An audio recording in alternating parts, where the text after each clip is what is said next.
What's up, you guys? Your boy B Mahari here, represent Mahari Nation Sports Podcast. Much love to all my subscribers out there, man. And I finally decided to bring back my historical perspective series, but there are going to be a little bit of changes here. I'm going to start incorporating a bit of football and some baseball perspectives too. Not just going along with just basketball all the time. Just something to try to add things up, try to change it up a little bit, so that way there could be more some variety to a lot of the things I'm going to discover. A lot of things I'm going to investigate too. But I wanted to give you guys a huge thank you for all the support out there, for my videos and some of the live streams that I like to do, you know what I'm saying? And we're going to continue on grinding and go from there. So, the return of the historical perspective video, I wanted to particularly talk about the Dallas Cowboys, during the 1990s, particularly during the early 90s, through 92 through 95 was their heyday period when they were pretty much the most dominant team in all of football. Obviously, you obviously know that they won 3 Super Bowls in 4 years. To me, they should have won at least 4 or 5 straight Super Bowls, considering how talented they were. But I'm going to break this up into 3 different sections. I'm going to start with their beginnings and how they basically were formulated into that great team that they were, led by the 3 future Hall of Famers, uh, Troy Aikman, Emmitt Smith, and Michael Irvin. Now, you actually have to rewind back towards 1989, um, when H.R. Bum Bright um, sold the Dallas Cowboys to Jerry Jones for about $140 million. Um, the reason why he had to sell the team was because the reason why Bum Bright had to sell the team was because the 1988 collapse of the First Republic Bank Corporation, which was later renamed as the Bank of America, um, basically forced Bum Bright to sell the team. And before that time, after a 10-6 record, they went on to have 3 consecutive losing seasons, which also featured a 3-13 record. Um, Now, by that time, when Jerry Jones bought the team, he made the most shocking move that really rippled the Dallas Cowboy fan base and a lot of their loyal supporters. Jerry Jones pretty much cleaned house. He fired Tom Landry, the legendary coach of the Cowboys, and longtime general manager Tex Schramm. Now, there's a lot of stories about how this whole thing went down. Now, Brum Bright actually wanted to fire Tom Landry dating as far back as 1987. But the issue was is that he couldn't find an actual legitimate successor to replace him, the legendary coach. And by that time, when Jerry Jones had became owner, he pretty much said that he wasn't going to buy the team unless he can bring in his own people. And eventually, Mr. Bumbright agreed to that. And what he wanted to do was that he wanted to bring his own success so that way that Jerry Jones didn't have to take the heat or the criticism of it. But Jerry Jones pretty much declined that and pretty much wanted to take the firestorm head on and made his initial move in firing Tom Landry and Tex Schramm, who were the original, figureheads for the Dallas Cowboys during the 70s and the early 80s. But it was a huge, huge shock throughout the entire Dallas area, and there's still longtime fans who resent Jerry Jones for making that move even to this day. Not just because of the fact that he got fired, but the way that he got fired, it pretty much signified that he was pretty much an afterthought, and that burned into the face of a lot of Cowboy fans that were with Tom Landry during the glory days. But looking back from a historical perspective type of thing, it was the right move. By that time, Tom Landry's schemes and game planning was becoming more outdated against younger top coaches like Bill Walsh, Bill Parcells, Mike Ditka, just to name a few. And by that time, he was pretty much getting outclassed by a lot of the younger top teams. And so pretty much by that time, it was pretty much the writing was pretty much on the wall. But I think the way that Jerry Jones went at it was pretty much the wrong way. And he even flat out admits that he didn't approach it correctly and he took a lot of heat for that. But when Jerry Jones finally bought the team, he basically made himself general manager. This is a subject we're going to talk about a little bit later. and he brought in Jimmy Johnson from Miami, who help lead the Miami Hurricanes to a national championship with their top receiver Michael Irvin. Now, ironically, Michael Irvin was also drafted by Tom Landry himself. I mean, he was his last draft pick during that '89 season. Actually, no, that '88 season, I should say. But by that time, the Dallas Cowboys were off of a 3-13 season, and things were looking real bad. And during that draft, um, during that time when Troy Aikman was pretty much drafted, what I'm saying, by by the Cowboys in 1989 as their top draft pick. They were a team that was just a complete rebuild mode. Um, Jimmy Johnson had pretty much put into work on the foundation of the team. He pretty much worked a lot of the new young guys and a lot of the older veterans like a like the other veterans on the team that's been there for a long time that pretty much knew that it was their days came to an end. I even remember watching a tape where Jimmy Johnson called out one of his players for having asthma and basically kicked him out of practice and pretty much boot him off the team. I mean, that was just pretty much how Jimmy Johnson was going to run things as the coach. But in their first season together, with their new coach and new owner, who was obviously their general manager, the Cowboys went 1-15, and it was pretty much a very very bad year, as you would expect from a young team that is trying to find himself. But the good things were coming on the horizon, and a lot of the Cowboys fan base didn't know what was going on at the time, but the uh, the Cowboys knew that they needed to make something made to make a huge trade to really shake things up. And the only person that had significant talent on their roster was Herschel Walker. Now Herschel Walker, during that time in 80 and pretty much in 1988, he gained over 1,500 yards and scored at least 5 touchdowns during that year. He was pretty much their best player, and they had the gall and the guts to trade Herschel Walker, ironically, to the Minnesota Vikings. But in the original proposal, Dallas agreed to give up Herschel Walker and 3 picks to Minnesota. In exchange, the Cowboys would get the Vikings 5 players and 3 draft picks, and a conditional attached to each of those 5 players that should he be cut by Dallas before February 1st of 1990. But here's how it all went down. This was pretty much a 3-team trade deal involving the Cowboys, the Vikings, and the San Diego Chargers.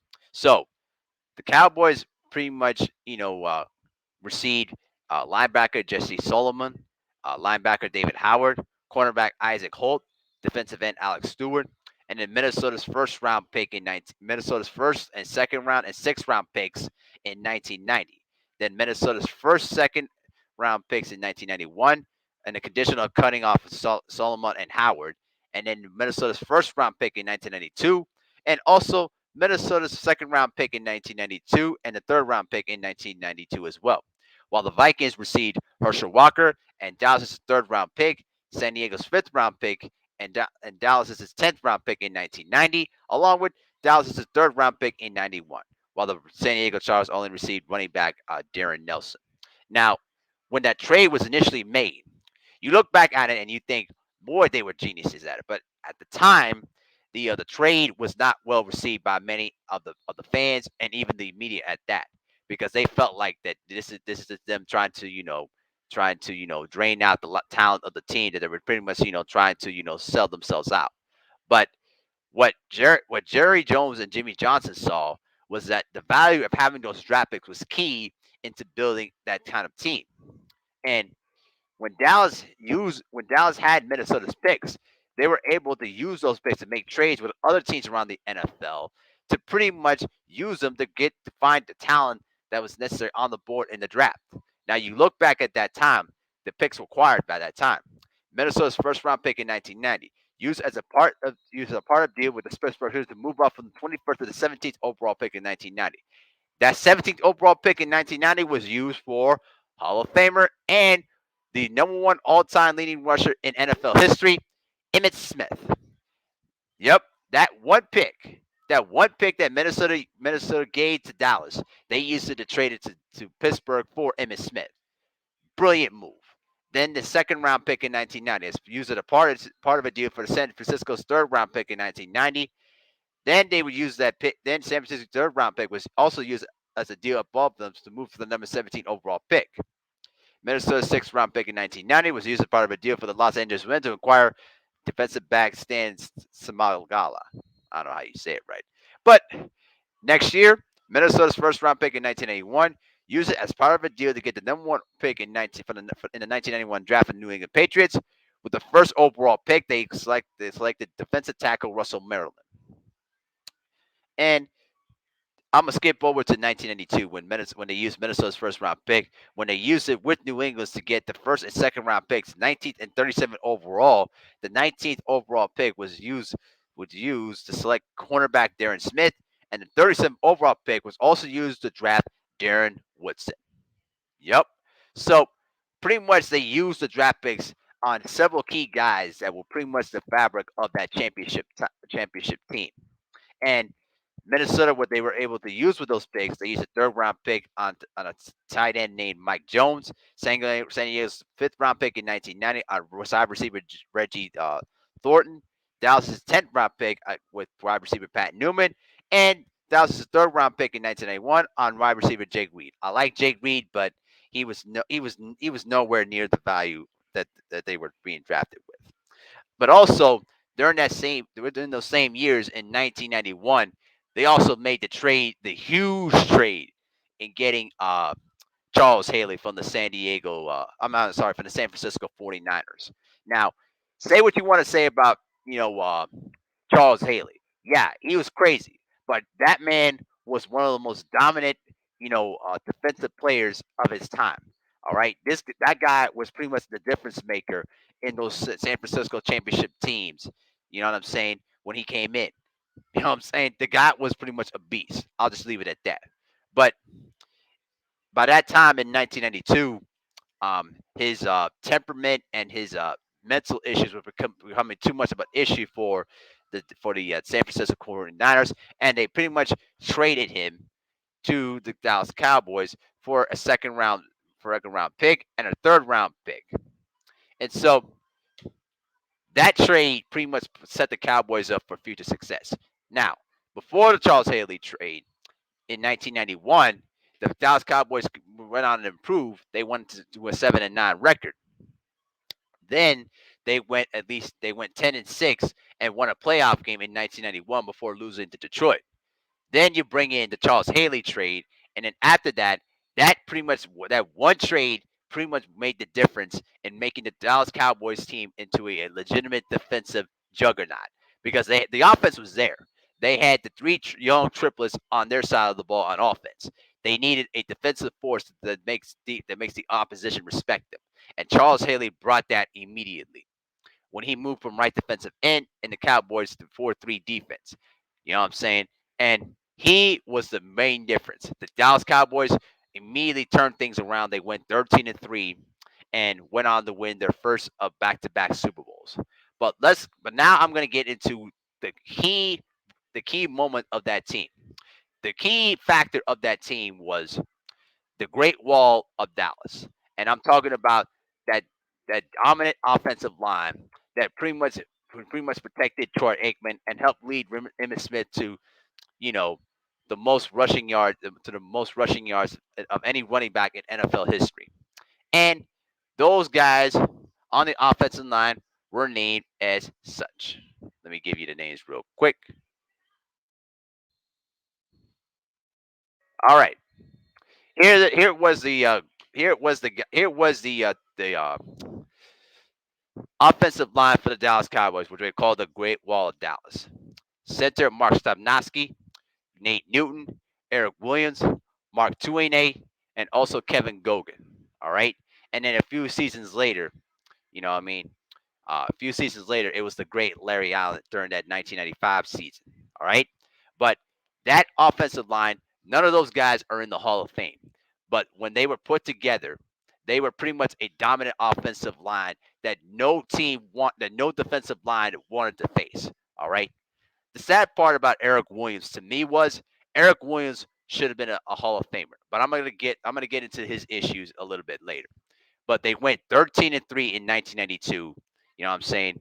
And they went on to defeat the Philadelphia Eagles in a divisional game. In that game, the week of the game, the defense of the Cowboys learned that none of their key players on the defensive side was going to the Pro Bowl, and they went on a mission to pretty much shut down, the Philadelphia Eagles. Pretty much dominated them throughout the whole game.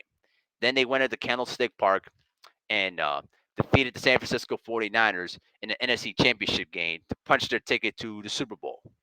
And in that Super Bowl, they pretty much put a whooping on the Buffalo Bills. They pretty much made the Buffalo Bills into mortals there. The Bills turned the ball over 9 times in that game. And I think at least 3 or 4 of those turnovers were translated into touchdowns. Just pure domination at its finest. You know what I'm saying? I think that 92 team may have been the best complete team that you'll ever find because they were pretty much a perfect blend of just natural talent, but also the domination and the swagger that was necessary to pretty much stomp you out if you chest them.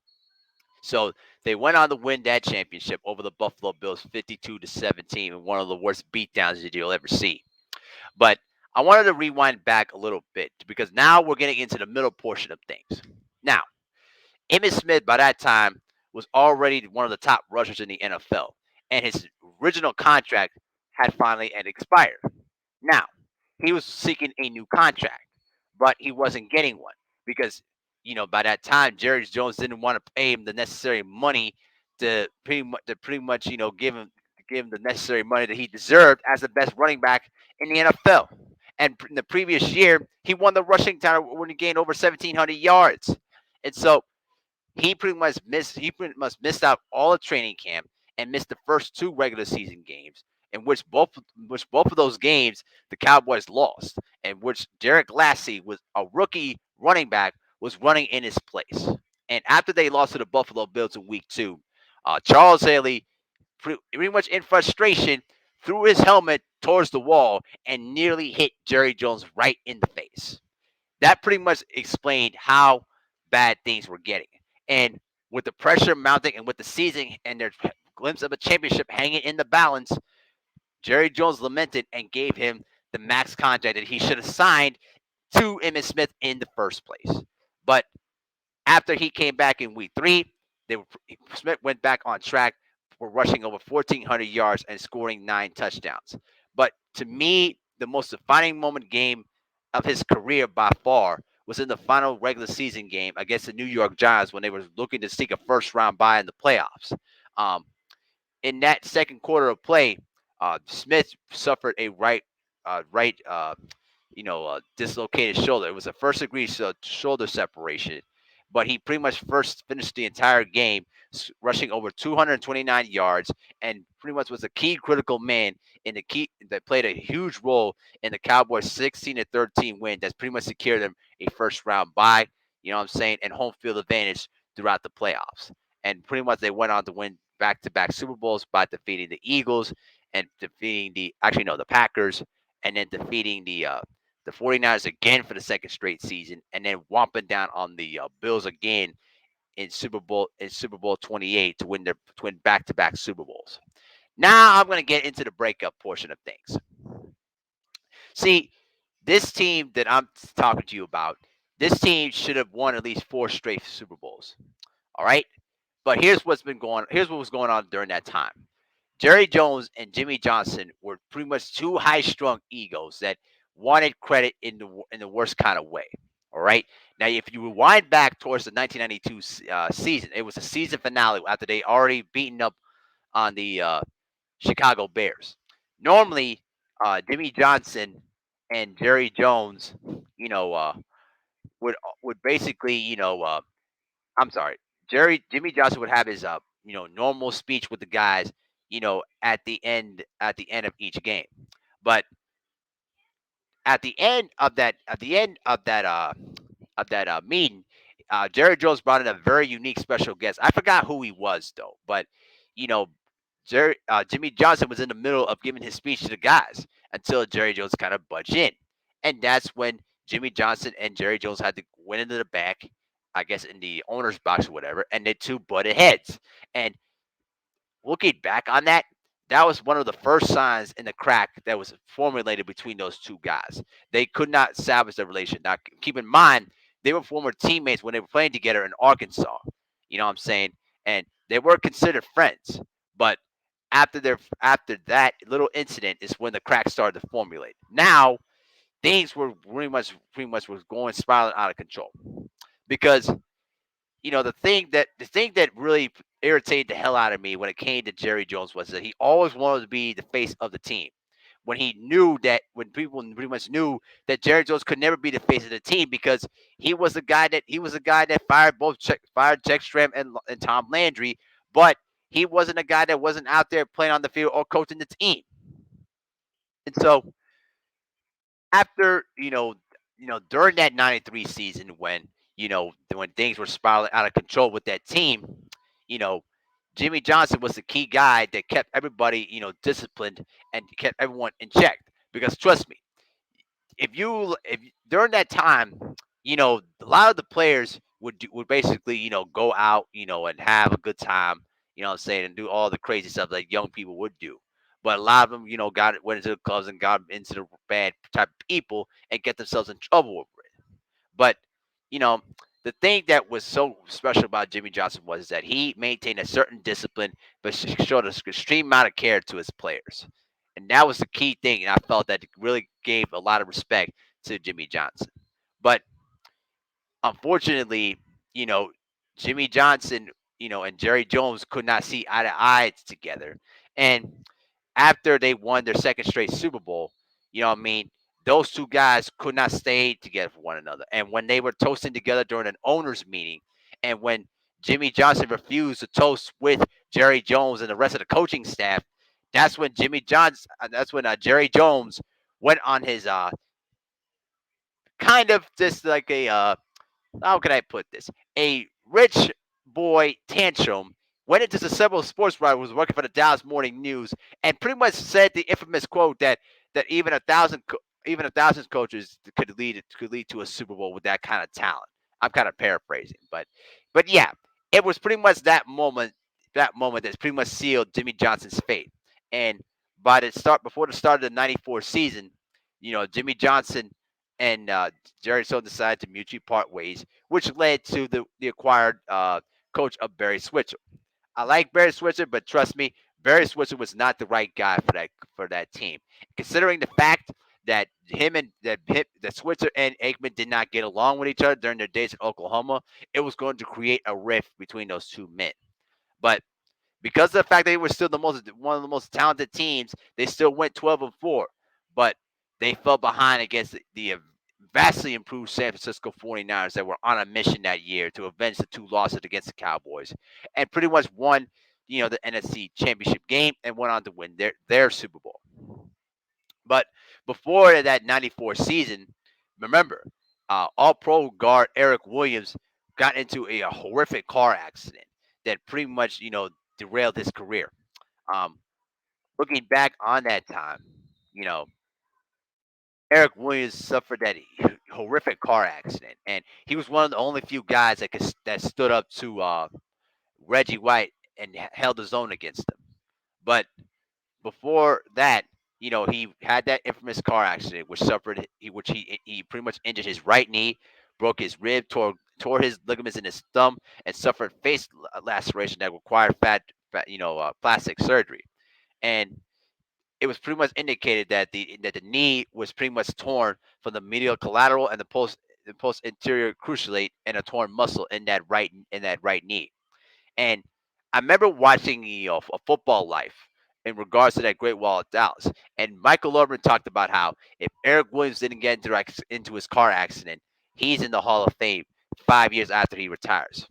And Eric Williams was a three-time All-Pro lineman and four-time Pro Bowler. And I'll just tell you this: he was a perfect lineman in protecting Troy Aikman, and his run blocking ability helped lead Emmitt Smith to his rushing record. Let's be real about that. And so all these things, and plus the fact that Michael Irvin's troubles off the field really created a firestorm with this team. You know what I mean? They were still able to win their last Super Bowl in 1995, but as Troy Aikman talked about, they weren't as dominant as they were in 92 and 93. You know what I mean? They barely listen. Super Bowl 30 could have went either way. If Neil O'Donnell didn't decide to play catch with Larry Brown, you know what I mean? I forgot. Yeah, it was Larry Brown. You know, if he did with Larry Brown, all right. No, I think it was Larry Allen. Hold on one second. I'm gonna just have to check. Super Bowl 30 MVP. Okay, yeah, Larry Brown. That's what I thought. You know, if he didn't decide to play catch with if Neil O'Donnell didn't decide to play catch with Larry Brown in Super Bowl 30, there's a good chance that the Steelers may have pulled off the upset against the Cowboys. But nevertheless, they survived against the Steelers to win their third straight Super Bowl in 4 years. But by that time, the wheels were coming off. By that time, Charles Haley's back was becoming much more of an issue. They had to take surgery and miss the entire '96 season. He only played 4 games. Plus, one of his daughters was going through leukemia at the time, which pretty much kind of forced him into early retirement before he came back with the San Francisco 49ers in 1998. But by that time, their last championship was '95, and ever since then, the Cowboys have been never been able to put anything together. Injuries, attrition, attrition. Off the field distractions, and QB and quarterback. Feud between Switzer and Aikman led to the career of Skip Bayless, writing that infamous book that really launched his mainstream career. And I gotta tell you. Aikman still refuses to talk to Skip Bayless, despite the fact that they both work for the same network. And considering the fact what some of the details of the book that Skip Bayless wrote about Troy Aikman and questioning his sexuality, I have to say, I don't blame Troy Aikman at all for not wanting to talk with him at all. But besides that, to me, this Dallas Cowboy team should have been more than what they were. 3 Super Bowls in 4 years is a great accomplishment, but they should have won 3 straight, or even the best, they could have won 5 in a row. That's how dominant they were. That offensive line, as I talked about, they were dominant as hell. That's why Emmitt Smith was able to run at least 15 to 1600 yards per season without even breaking a sweat. You know what I mean? And for Troy Aikman too, it allowed him to have some of his best years of his career by far. And so looking back on it now, and considering the fact that now Jimmy Johnson is entering the Pro Football Hall of Fame and the Cowboys Hall of Fame, it's pretty much confirms to the fact that now, the Dallas Cowboys, even through some of their best years, even in this decade, have never been able to put the magic together to win a Super Bowl, and it reflects all back on Jerry Jones allowing his ego to get in the way after that '93 season when we were on the verge of building a dynasty during the '90s. Now, you could say that the Cowboys are the team in the '90s, but you could make a case that the Denver Broncos could have been a team. They could possibly been the team of the '90s because they won back-to-back Super Bowls in Elway's final 2 seasons in the NFL. And so, at the end of the day, man, the Cowboys were great to what they were. They were talented on both sides of the ball, but just all those things that I talked about earlier, the distractions, the injuries, all the drama that was surrounding between the coach and the owner. You know what I mean? It just created a huge, sideshow in a sense. And they could have been the great dynasty of the NFL, but they just fell short into that because they let their egos get in the way of that. You know what I mean? But salute to the Cowboys. They were a great team during that period in the '90s. Again, 3 Super Bowls in 4 years is a great accomplishment. But if you talk to a lot of those players, they pretty much will tell you that they should have won at least 4 or 5 straight Super Bowls. Put it like this: what the Patriots were able to achieve during the early 2000s, up until Brady decided to lead towards Tampa Bay, that's what the Cowboys should have been. All right, that kind of level of success. The Patriots, with due respect to that team, and with Robert Kraft and Bill Belichick and Tom Brady, they couldn't hold a leg to what the Cowboys were when they were at their most dominant peak. When they were at their most dominant peak, without all the distractions aside, without all the drama of the management and the coaching staff aside, there was no team that was more dominant than those Dallas Cowboys, and I truly believe that they could have been a big time dynasty in the NFL. But it is what it is, though, man. But that's just my 2 cents of how I kind of saw things. Let me know what you think in the comment section below about the things that I said in this video, and do you agree with some of it, or do you have some more 2 cents about it? I'm very, very interested in what you guys think. And with that, I'm out. Peace.